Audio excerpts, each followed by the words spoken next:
Hi, everyone. Glad everybody's here. Super excited to present leveraging, as Jordan said, leveraging the power of narrative reporting. And I'll just get right into it. A little background about myself. I am an Elire partner.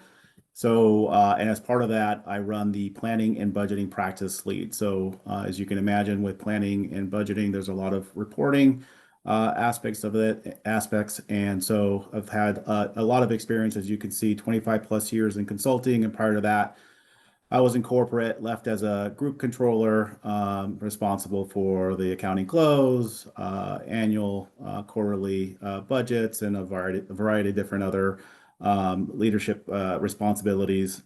From my experience in consulting, as you can see, across the board, across industry, banking, manufacturing, insurance, financial services, retail, you name it. Over those 25 years, I've experienced quite a bit. In those years, of course, like I mentioned, reporting has been a big part of that.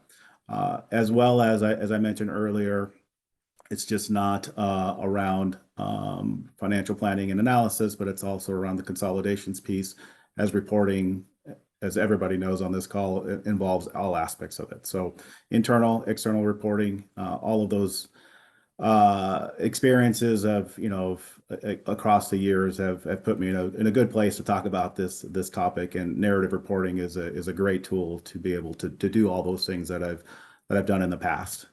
A little bit about Elire. We were established in 2005, so 19 years in this industry with Oracle and all Oracle. As you can see, 300 plus clients, 40 of those are Fortune 500 clients on the EPM side, 100 plus client or 100 plus projects. And like I said, a variety of most of our team is experienced with Oracle EPM, with many of us having 10 plus years and quite a few of us also having 20 plus years of experience. As an organization, we like to partner with our clients, right? It's not just about trying to get from point A to point B. Well, that's extremely important. We partner with them to make sure that we implement and we integrate and we produce successful projects. One of the things that we tout ourselves is a deep commitment to excellence and quality. We deliver projects, right? Like I said, on time, on project, on time, from a dollars perspective, and as well the quality is there. So it's important for us to make sure that everybody is happy at the end of our projects. And as another piece that's extremely important, at least to me, is being a trusted advisor. I have lots of clients over those 25 years. We still stay in touch. They call me not just for call it technical support and questions, but advice on where the product is moving, and then just as well as asking just touch points to make sure that we continue the relationship. A little about the EPM, our practice, and what we do. We call these centers of excellence. So if I say it in acronyms, it's the COE. We do the full spectrum of the EPM footprint from what Oracle EPM provides. So budgeting and planning, which is my expertise, closing consolidation. So everybody knows this, that these are as either FCCS or in the non-cloud world, HFM, account reconciliations, ARCs for short. We also do data analytics, enterprise data management, which is the master data management tool. And then, of course, like most organizations, we do managed services.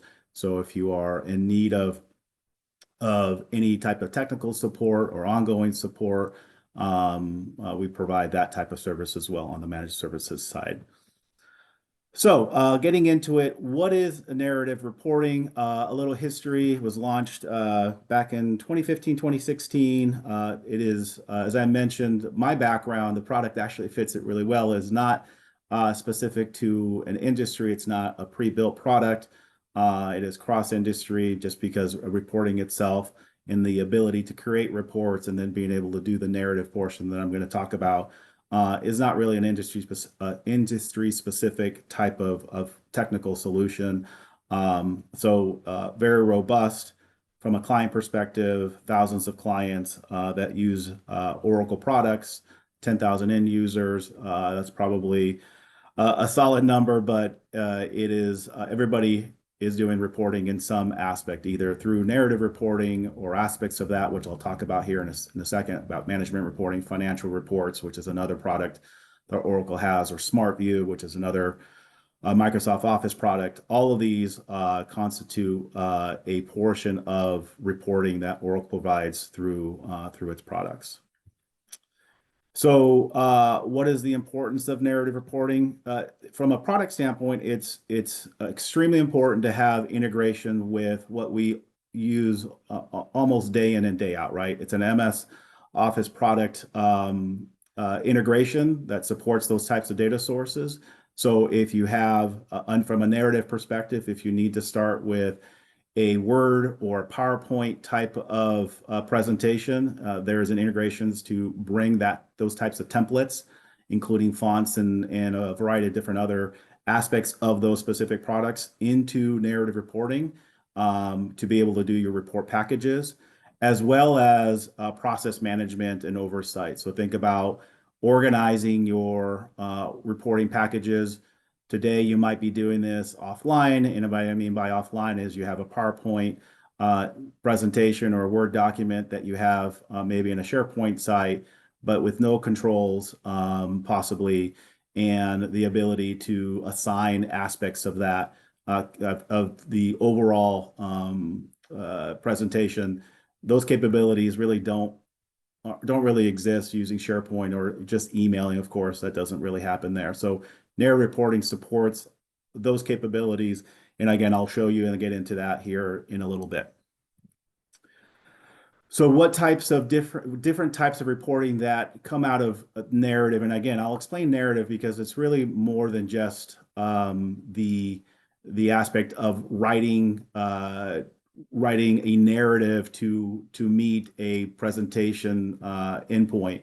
It's really, this tool provides not only that narrative piece and all that process flow, but also provides a reporting solution and more of that formatted pixel perfect reports that you try to create to present, income statements and balance sheets and all varieties of those. And so has those capabilities, but as well as the ability to produce static reporting. So if you have other types of reports that are not coming from EPM itself being generated there, you can actually use it as a repository to have static reporting, or you can save your existing reports as static reports as, let's say, the close is done and you need to produce a static report that you want to save online that has those capabilities, the ability to produce statutory reporting, whatever those requirements might be for statutory or legal type reporting. They have features in there to be able to produce those types of pixel perfect PDF ready reports. There's that narrative piece that we're going to be talking about as well, to be able to produce reporting packages that include, of course, reports, but also all the narrative that comes around being able to produce a presentation. Capabilities of being able to drill through to EPM data sources, as well as if you've implemented or are going to implement ERP cloud, has the ability to drill through all the way to your ERP system from an Oracle perspective, as well as other systems, as long as from a native perspective and easier configuration. There's the drill through components, but you can drill through to other sources. And finally, the ability to do ad hoc reporting. And that typically is around Smart View, typically Smart View. Okay, so what comes with narrative reporting? So narrative reporting is, call it a piece of software that Oracle provides. And with it, there's actually really two. There used to be three, call it components or pieces of software capabilities within narrative. There's that narrative piece. It used to be called something else. It was called Enterprise Performance Reporting Cloud, EPRCS. But then Oracle rebranded that to call it narrative as a full, call it solution. Now within that, there's, call it a subcomponent called narrative reporting, and that's the piece that I've been talking about earlier around the reporting packages, which are typically like a PowerPoint presentation or a Word document like a 10K, 10Q that you might produce. That is the narrative piece, right? That you can do the collaboration, you can review, publish, and distribute reports. That's basically everything to manage the construction, the review, approval, and distribution of a reporting package in a well scheduled and organized manner. The second piece is they call it management reporting. I say Oracle calls it management reporting, but it really is a reporting tool. And what's important is this is about creating, I call it pixel perfect, but PDF ready type reports. It is the replacement if you are a current Oracle Cloud customer, have not implemented narrative reporting or management reports, or you're an on-prem Oracle EPM client. It is the replacement for financial reporting. And from a data source perspective, it can connect to EPM. And when I say BI here, it is Oracle's BI, which is S-based, both cloud and on-prem. And then an ERP standpoint, if you've implemented ERP cloud, it can connect to the equivalent S-based GL cube that is created. It is also a place where you can store other reports and other files. And the nice thing is if you are a current client and you've implemented financial reports, and we'll talk about, there is an end date to FR, and FR is financial reports for short. There is a migration path and migration capabilities that I'll talk about. The last piece here on the left, which I'm going to not talk at all about, is the third piece that is no longer being supported for net new clients, which is disclosure management, which was around the XBRL reporting and being able to communicate directly with the reporting agencies and produce those types of reports and regulatory requirements. That is no longer being supported. So it's really somewhat of a waste of time to talk about it. So I don't want to spend time on that. I want to talk about all the aspects that are being supported and fully being invested in by Oracle. All right. What's also important is that narrative has two interfaces. So actually, if you're creating the reporting packages, it has the web interface where you can build and start your reporting packages. And then there's also a Smart View component of that if you're looking to use Smart View to drive your build and your interaction with reporting packages and building those. You can use Smart View to help build that from a development standpoint.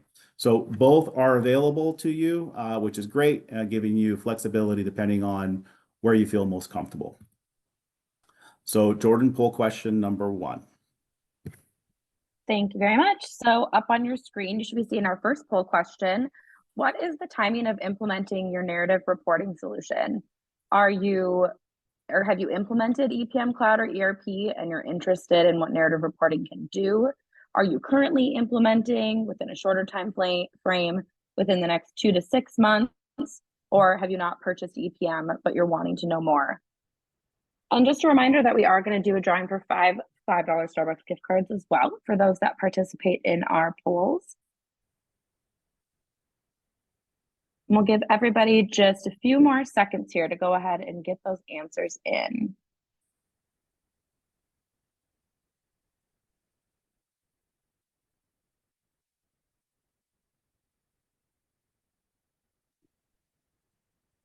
Okay, we're going to go ahead and close this out. So it looks like, Alex, the majority of our attendees have already implemented EPM Cloud, but are interested, or ERP, excuse me, and are interested in narrative reporting, with the next largest group that are currently implementing within the next 2 to 6 months. Yeah, back to you. That's great, because all of this will give you a good, call it inroads and information of what makes sense. If you've already implemented, most likely you implemented it with FR. That migration path makes it really, really easy. And again, I'll talk about it here, not to spoil it for the presentation I'm giving. And for those that haven't, you're in a really good spot, right? You're not going to implement FR. And if you're maybe even started, you might want to think that, right? Because there is an end date, which again, I'll spoil. It's June 2025. It's been extended by Oracle several times for FR, if that's one of the areas that you're looking at. But from a reporting package perspective, this is just a great start. It'll give you a good base to be able to start making decisions. Okay, so great. Okay, let Moving forward. Okay, so let's get into the narrative piece, right? We talked about the two modules that narrative has as overall software solution. There's the narrative piece, the one for reporting packages, and there's the management reporting piece, the one that actually helps you build reports. So the narrative side. So there is they call it a life cycle within narrative of building a report. There's the author phase. So if you think about that, that's the building blocks, right? That is how applications I built. There might be, yeah. So there's a building block of how the reporting package is built. Here you add content, and I'm going to get into it a little bit, called a doclets. And those doclets eventually organize your overall reporting package. You can assign due dates, assign owners. There could be multiple owners. There's, of course, the review process and approval process of just the author phase. Then you move on to the second piece, which is the review phase. This is where reviewers have been assigned above and beyond the author phase. So it might be even the same people, typically a smaller number, which are looking at the overall documentation. There are comments. There's nice things, the great capabilities about auditing. There's also great capabilities about being able to reject with comments and be able to send it back. So it's a back and forth, all interactive. And just to think about it, right? So right now, if you're doing this, if you're creating reporting packages, you're either using email or comments within the either a Word document or PowerPoint document. And sure, that's great, but this will actually provide versioning of all of that and be able to provide great audit trails of the commentary back and forth. And I think another powerful piece of this is you have due dates. So as long as you're organized and you have set due dates, typically and the nice thing is it's integrated into your Outlook. So you're going to get an email and saying, hey, this is due, you need to get it done. So trying to reach milestones and dates is just going to be a lot easier for you. And you're letting the system be more proactive instead of you having to be reactive and follow that up. You could, of course, see an overall where you're at from a timing perspective to see where people are at. So if you do want to be a little bit more proactive, you can, of course, reach out to people and ask questions. And the final phase, which is the sign-off phase, is that it locks down any more changes and you have final reviewers that are going to sign off. And even from the sign-off phase, as everything is signed off, you can automatically distribute out the whatever it is, the reporting package to the distribution group. So again, full start to finish reporting lifecycle with a lot of controls and collaboration that's really required. So and this is really wordy, and as Jordan mentioned earlier, you're going to get a link to the presentation, so you can always pause it here. But it's really important to understand that the basis of a reporting package is a doclet. And a doclet just really represents an object that can then be managed through all of that collaboration that I just talked about in the workflow. There's really three types of doclets: a Word-based document, a Word-based package doclet, there's a PowerPoint-based doclet, and there's a PDF-based doclet. And so those are really, if you think about presentations, typically what you're working with anyways. And so it's important that you understand that everything is really, the basis of working with narrative reporting is these doclets and how they flow. So it's important for that understanding. And then there's two really different types when it comes to those supplemental doclets. And these are basically, think about the word supplemental is just providing additional information, non-connected, and I'll get to that here in a second with these reference doclets. So you can actually embed that in. So you have an Excel types, Word type, PowerPoint, everything I just talked about to be able to assist with the development of the overall package. But then the one that really makes it powerful is the reference doclets. These are ones that it's either like, for example, we're going to talk about the management reporting, be a connected report that you can refresh the contents without actually having to either go out and get and copy and paste a PDF, a PDF equivalent, or even an inline type of number, like your revenue number or your EBITDA number, or whatever it is that you're looking for from a numerical value that you can pull from your application. There's also those capabilities. So these doclets these reference doclets are extremely important and extremely powerful if you use it correctly, which is not hard to do. Then it could save you a lot of time. So as you move on to, if it's a monthly type of board package or whatever that is that you're working on, you can refresh those connected links or connected values. So then you don't have to go in and manually either type those in. So it saves you a lot of time. All right, so getting a little bit more detailed into the author phase. I did get into a little bit when I was just going through at a high level, but it is one of the first parts of starting the overall reporting package. Number two, I think, is extremely important about control and versioning. You have to check out and check back in a doclet, right? So think about those controls. You don't want multiple people working on the same item, and that might be just part of the process. You might just have a single person assigned, and that's okay. But the ability to have those controls in place provides that versioning control that's required to make sure that things stay in line. Once somebody submits their work, it moves on to the approval requirements within just the author phase. And then again, have the ability to reject and provide feedback. So again, it's interactive and proactive, especially on the due dates. And then finally, audit records are always captured to have the ability to check what is happening with specific items if that's ever required. The nice thing is finally, if everything is approved through the author phase, it automatically moves to the review phase. All right, and here's some views of what that might look like. You might have a cover page, right? Table of contents, and then you will have the details of the presentation or the Word document. And then here on the right-hand side, you'll see there's an audit trail of the different types of comments that somebody might have in a specific doclet that, again, is going back and forth from a commentary standpoint.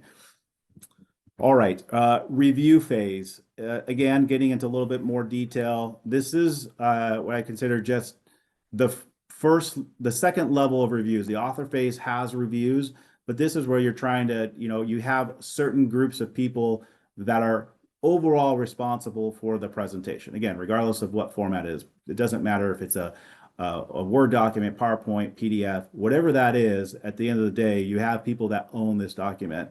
And you might assign these overall areas to people that perhaps are their final presenters. They want to make sure that they understand content. So this is that review phase. There is an iterative process. If somebody is in agreement, they'll approve it. If somebody has the need to reject, they can reject with commentary. So all of this is part of that. And again, the comments and the audit trails are extremely important.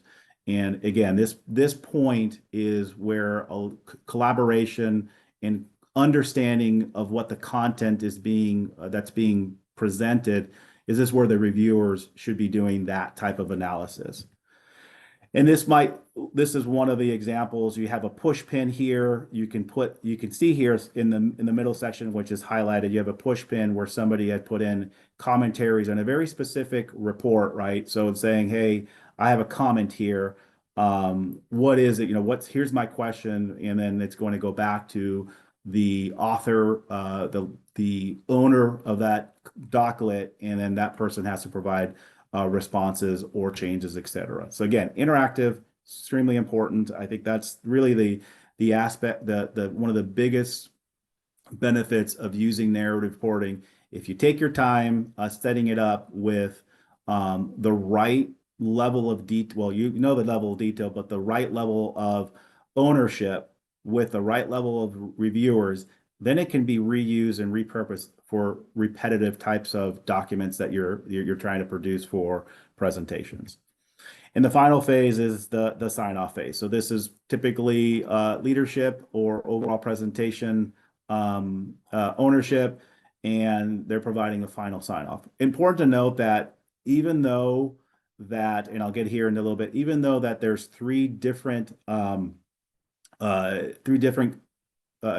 components of the overall narrative reporting, You don't actually have to, when you create the reporting package, you don't have to select all three as a process. So if you just need an author phase and a review phase, you can just select those two and only go through those levels. Because you see at the last piece that review phase and sign off phase are somewhat similar. So you might decide, I don't need two levels. I might just need one level. I might go directly to review. I might go directly to my sign off phase. It really is just dependent on what you're looking for. But again, Oracle provides those capabilities. And this sign off phase, one of the important pieces that I mentioned earlier is you can have the document be automatically distributed out to your final end users, which I think is just a nice feature to have. So you're not, okay, I'm done. Now I got to go figure out who this is going to go to. You can set that all up ahead of time. All right, so again, some real quick features above and beyond what I just talked about. It's nice in the sense of having a consistent look and feel for the entire package. If it's all about you and setting it up correctly, is getting the right fonts, making sure that all the sections are covered. And again, it's just taking your current reporting package and breaking it down to the people who own it today. It's just now putting it into a technical solution, which once you have a good feel for that process, it just should be repetitive for all the different types of reporting packages that you have. We talked about Word-based reporting packages or PowerPoint-based reporting packages. You think about Word, it's all about styles and margins and numberings and so forth. As long as you have that set up, you'll get that in as a basis of your reporting package that is a Word-based one. And then PowerPoint ones are really about your slide master. A lot of companies have set PowerPoint slide masters that represent your PowerPoint templates. So if you get those loaded in, then of course that is leveraged as part of your reporting package templates. And then if you have custom fonts, a lot of companies will have different coloring fonts that are standard for your organization. And what's important is to make sure that you don't have a variety of different fonts going throughout your reporting package, just because that makes it, for those that pay attention to that, those are never good marks to have. It's really inconsistent. So uploading your custom fonts for consistency is extremely important, and you have those capabilities. And finally, we talked about embedded content. You can see on the top left where you can insert a data point here. So if something, you can see here, says actual net income for December was XYZ, that number is refreshed. Even the December value here, they didn't do it here from an example standpoint, but you can even make the December change to whatever month you're in and make that a variable as well. And again, there's these capabilities, and I just provided a process flow for setting up embedded content and what it takes to do that. You can, of course, like anything, I've talked about the basis of everything in narrative reporting is creating a doclet. In this case, it's a reference doclet, and then putting all these types of capabilities into the setup of that embedded content. And finally, I think another important piece is to help you with the administration of just like we would do with an application. For those of you who've already implemented maybe EPM planning or even consolidations, variables. So this is similar in concept where you have static variables. Example is that I showed you that December value. Maybe it's a static variable for the current month and you want to change that to January. And so that automatically is updated. But there's those reference variables that are referencing the actual application, either a report or a specific value. Those are dynamic, meaning that it's as soon as you change what we call a point of view, the values automatically update to bring in the reference to your EPM application to bring that information in. All right, Jordan, poll question number 2. Thank you, Alex. So our second poll question that we have here is, what types of reporting are you interested in for your current reporting process? Management reporting, legal and statutory reporting, narrative reporting, or books and sets of reports? And you can select as many as apply. While we're waiting on everyone to answer this poll question, Just a quick reminder for those who haven't already subscribed, Elire does have a monthly cloud newsletter that's focused on all things cloud. So events like this, such as our upcoming webinars, recent blog posts, client success stories, and lots of other great content. So we'll be sending out the link to subscribe to that with the follow-up from this webinar, but definitely a great resource for all things cloud across ERP, EPM, and HCM. We'll give it just a couple more seconds and then we'll close it out.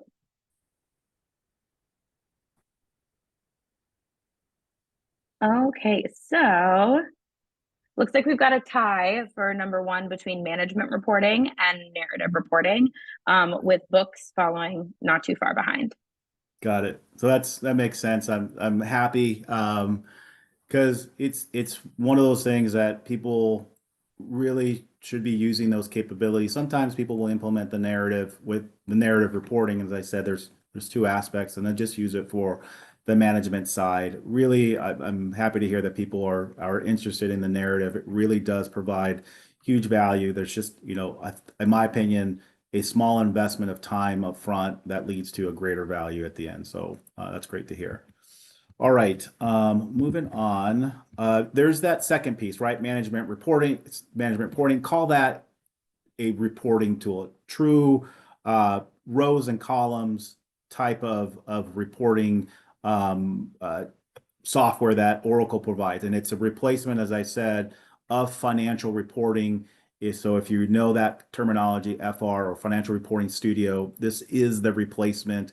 And if you've currently have implemented that, and we heard that there are several of you who've already implemented, and maybe you have already implemented, it's great. But if those that are still on FR, there is a direct migration path. I'll show you where that is, so you can actually see it. You can do that on your own. But I think another aspect that I think is important, if you are implementing more than just EPM, if you're looking at full Oracle ERP cloud, you're looking at EPM, so you're doing the full suite, right? This is what we were talking about. Jordan just mentioned, if you're ERP as well as EPM and HCM, this tool is actually the best tool for you, because typically, and this is also a licensing thing, so let's be careful as I say that. So as long as you have the appropriate licensing for it, to make sure you have enough licenses for those users that are self-service type users. And what I mean by that is, if you want a centralized area to be able to do all your reporting. So today, ERP Cloud only has FR, financial reports, where EPM, again, is phasing out FR and has management reports, and each of the EPM modules has their version, which is the same version as this, of their management reporting. So you don't need narrative reporting to create management reporting reports. That capability is embedded within planning and financial closing consolidations and PCM, which is a profitability and cost management. That's already embedded. But if you're looking to consolidate all your reporting and you have multiple EPM applications and you also have ERP, this is a great solution to be able to bring all that together when it comes to your financial, legal, management type reporting, because then you're not managing multiple tools, and it's a centralized tool to be able to create your reports and have users go to one location to be able to do that. And MR is a better tool than FR. I mean, I've used both of them now, and it's hands down better. So for those of you who are used to FR, this is better. All right, MR development. It is like when you look at the report itself, it looks like FR.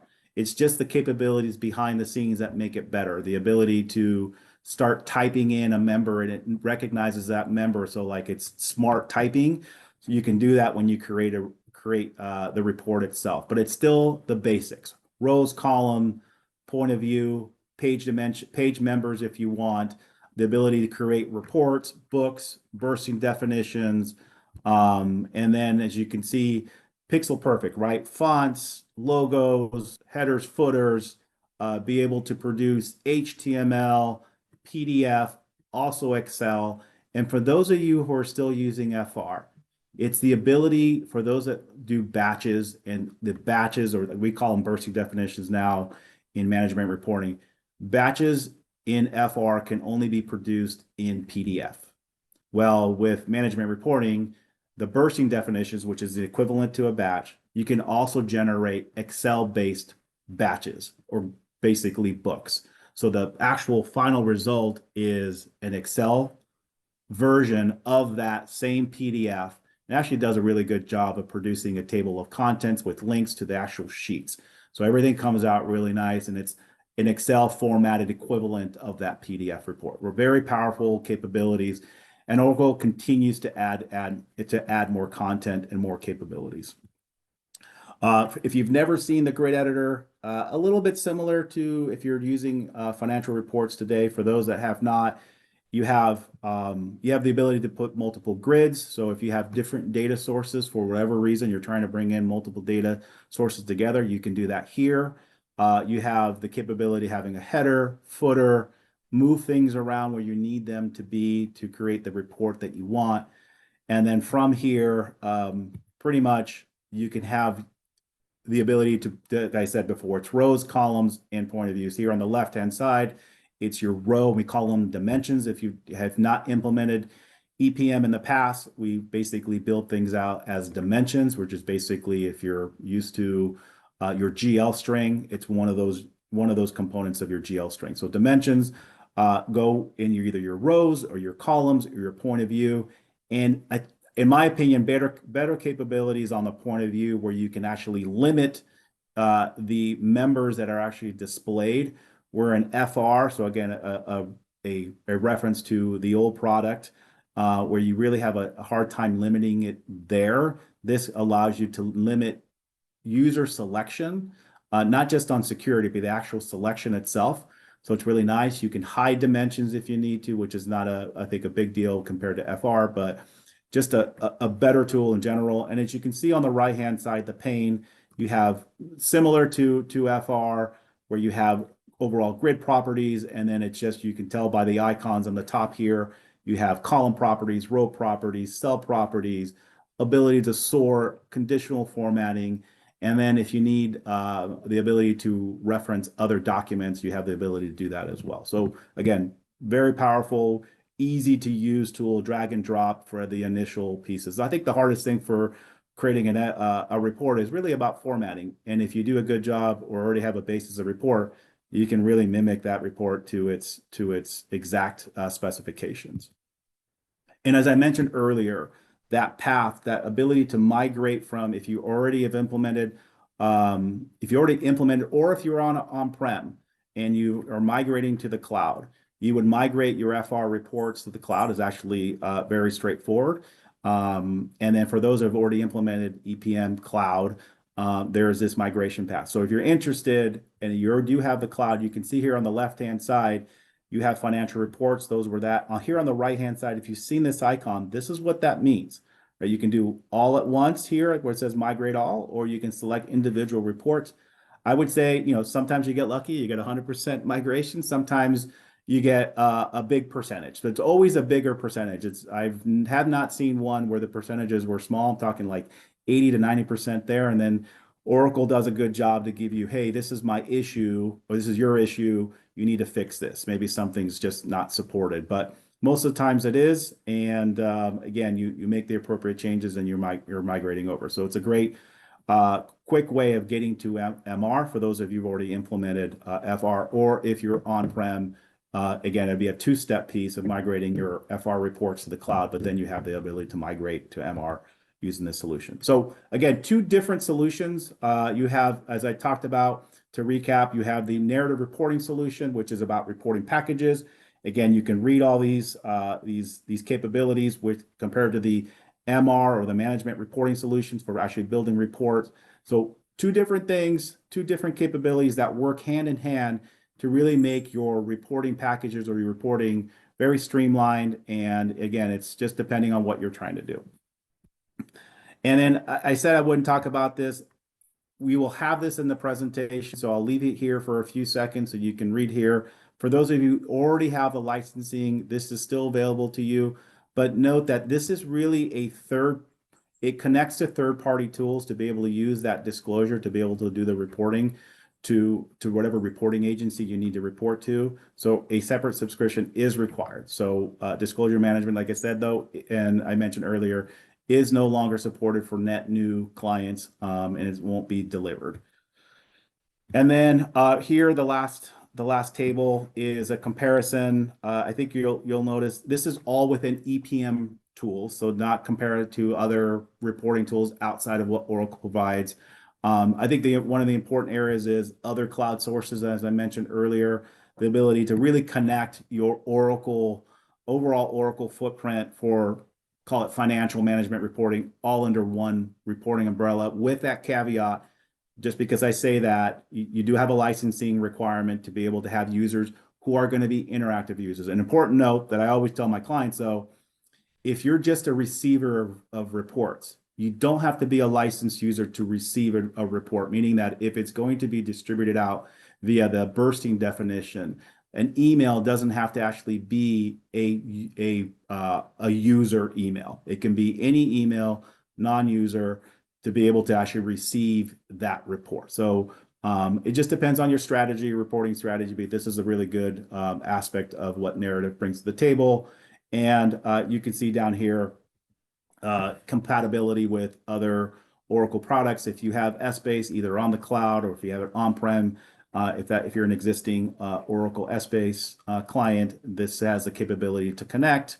So really great features. All right, poll question number 3, Jordan. Thank you, Alex. And while we launch our poll, we're going to go ahead and get into our Q&A as we have had a few questions that have come in here. Quick though, first, our poll is, if you're an existing Oracle EPM user, either cloud or on-prem, are you using FR? And if you're not, you can go ahead and hit NA. So we'll leave that up as we get into the Q&A. First question that we have, can you revisit the FR, MR licensing or inclusion in EPM versus ERP? Or any insights there? Correct. So FR licensing is, so from an ERP perspective, that's what I heard, it's included, but MR is not. So MR, if from a management reporting, if you don't have Oracle EPM, then you cannot use MR with ERP. So it is completely separate from a licensing standpoint. Again, my 2 cents, this is not an Oracle statement.